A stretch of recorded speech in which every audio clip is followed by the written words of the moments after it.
Assalamualaikum warahmatullahi wabarakatuh.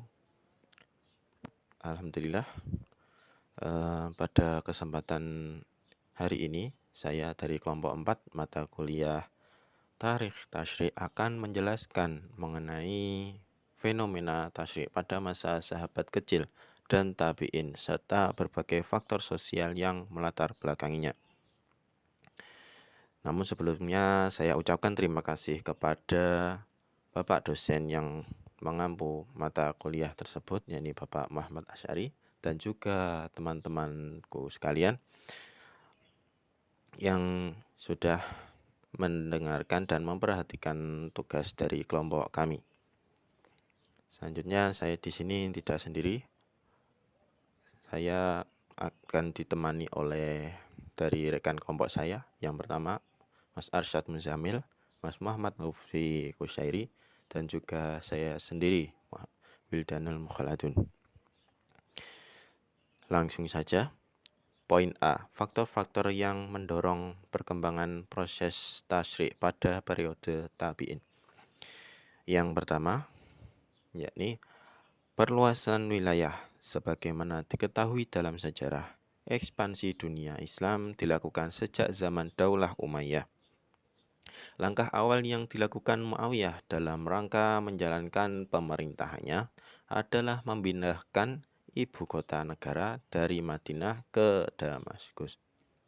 Ini upaya pertama, salah satu perluasan wilayah mengenai faktor-faktor yang mendorong perkembangan proses tasyrik pada periode tabi'in.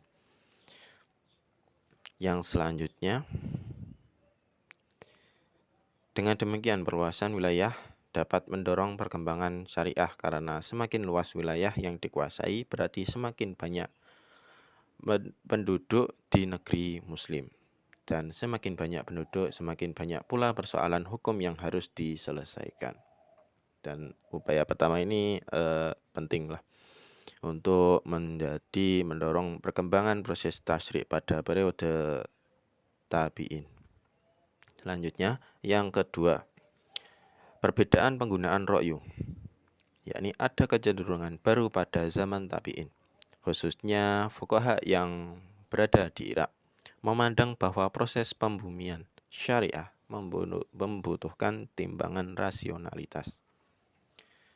Rasionalitas di sini mengenai pemikiran ya.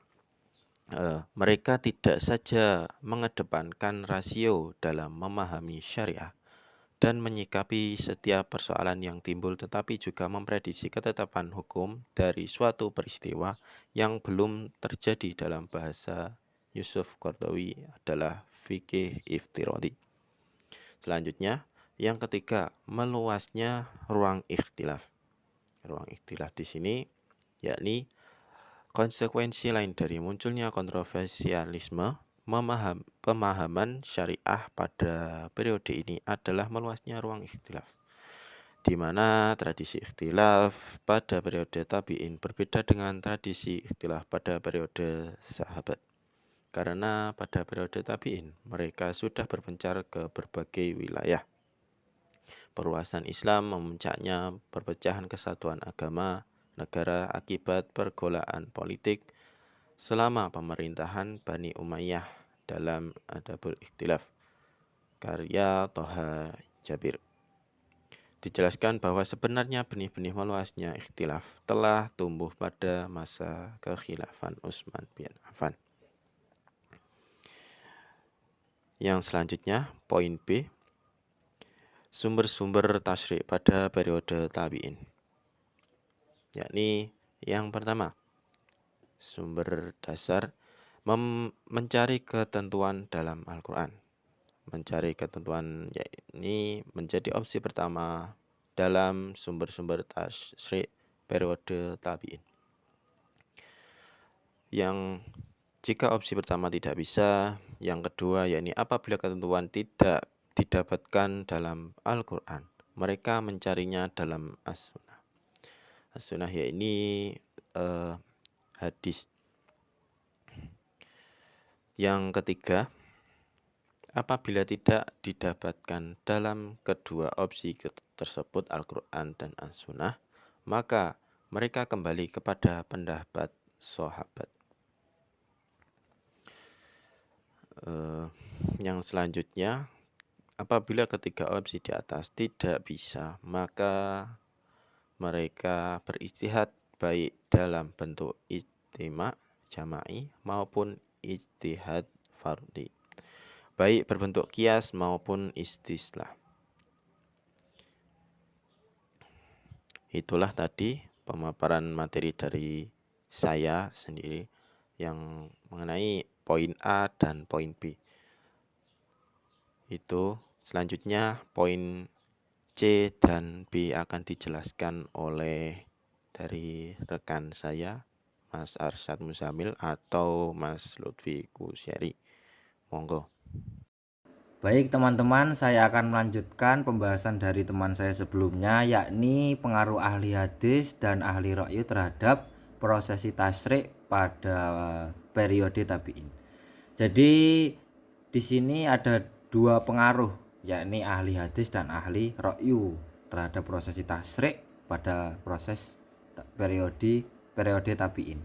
Yang pertama yaitu pengaruh ahli hadis. Ahli hadis sendiri adalah suatu kelompok yang mana kelompok tersebut menekankan pentingnya hadis sebagai sumber hukum Islam kedua setelah Al-Quran.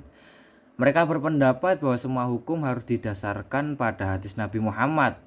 Dalam prosesi tasyrik, mereka berusaha mengumpulkan, memverifikasi dan mengklasifikasi hadis untuk digunakan sebagai dasar dalam pembentukan hukum Islam.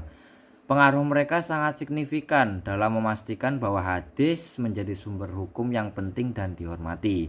Jadi ahli hadis ini menekankan bahwa hadis termasuk dari sumber hukum Islam kedua setelah Al-Quran.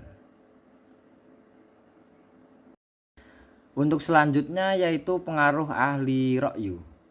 Ahli ra'yu sendiri yaitu kelompok yang mana kelompok ini menekankan bahwa pentingnya akal dan pendapat dalam pembentukan hukum Islam.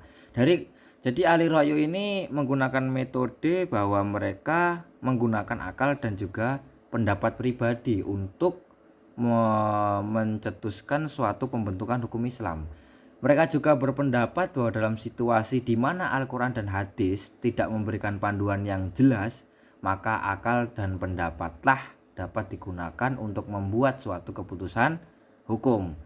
Dalam prosesi tasyrik, mereka berkontribusi dalam pengembangan metode ijtihad dan juga qiyas yang memungkinkan fleksibilitas dan adaptasi hukum Islam terhadap situasi dan kondisi yang berubah. Jadi metode dari ahli ra'yu ini sendiri yaitu menciptakan metode ijtihad dan juga qiyas, karena mereka menggunakan cara dengan mengutarakan pendapat dan juga akal mereka. Dengan demikian ahli hadis dan ahli ra'yu ini memiliki pengaruh yang signifikan dalam prosesi tasyrik pada periode tabi'in. Mereka berkontribusi dalam pembentukan kerangka hukum dan mempengaruhi cara hukum Islam dipahami dan diterapkan hingga saat ini. Jadi keduanya ini merupakan tapi termasuk dari metode sumber hukum Islam. Yang pertama Al-Quran, yang kedua hadis, yang ketiga yaitu ijtihad berupa ijma' dan qiyas. Oke, selanjutnya itu pemikiran Khawarij, Syiah dan jumhur ulama pada periode tabi'in. Yang pertama, Khawarij adalah kelompok pertama yang memisahkan diri dari komunitas muslim utama karena dikenal dengan keyakinannya bahwa seorang yang melakukan dosa besar bisa dianggap keluar dari lingkaran iman dan oleh karena itu bisa menjadi kafir. Mereka juga menekankan prinsip egaliter dan demokratis dalam pemilihan pemimpin, menolak konsep kepemimpinan berdasarkan garis keturunan dan hak istimewa. Yang kedua, Syiah. Syiah berarti pendukung Ali. Mereka percaya bahwa kepemimpinan umat Islam harus berada di tangan Ahlul Bait atau yang dikenal dengan keturunan Nabi Muhammad, khususnya melalui Imam Ali dan keturunannya. Mereka menolak legitimasi 3 khalifah pertama dan menganggap Imam Ali sebagai khalifah sah pertama setelah Nabi Muhammad. Pada periode tabi'in, pemikiran Syiah mulai berkembang dalam beraneka ragam dengan berbagai sekte, subsekte dan interpretasi teologis dan politik. Dan selanjutnya jumhur ahli sunnah wal jamaah. Jumhur atau mayoritas umat Islam menerima 4 khalifah pertama, Umar, Abu Bakar, Umar, Utsman dan Ali, sebagai pemimpin sah dan mengikuti tradisi sunnah Nabi Muhammad, serta konsensus ijma umat. Mereka menekankan pentingnya hadis dan tradisi Nabi dalam pembentukan hukum dan praktek Islam, dan cenderung menghindari sikap ekstrim dalam teologi dan politik. Dalam periode ini, tabi'in, pemikiran ini mulai berkembang dan berpengaruh perkembangan Islam selanjutnya, baik dalam hal teologi, hukum, maupun politik. Itulah tadi pemaparan materi dari kelompok kami, yakni kelompok 4, mengenai fenomena tasyrik pada masa sahabat kecil dan tabi'in serta berbagai faktor sosial yang melatar belakangnya. Mungkin itu tadi yang bisa saya atau kami sampaikan. Jika kurang jelas bisa dibuka file makalah atau mungkin kita bisa didiskusikan di grup ini. Baik, jika ada kurang dan lebihnya mohon maaf yang sebesar-besarnya. Ihdinas siratal mustaqim wal afu minkum. Wassalamualaikum warahmatullahi wabarakatuh.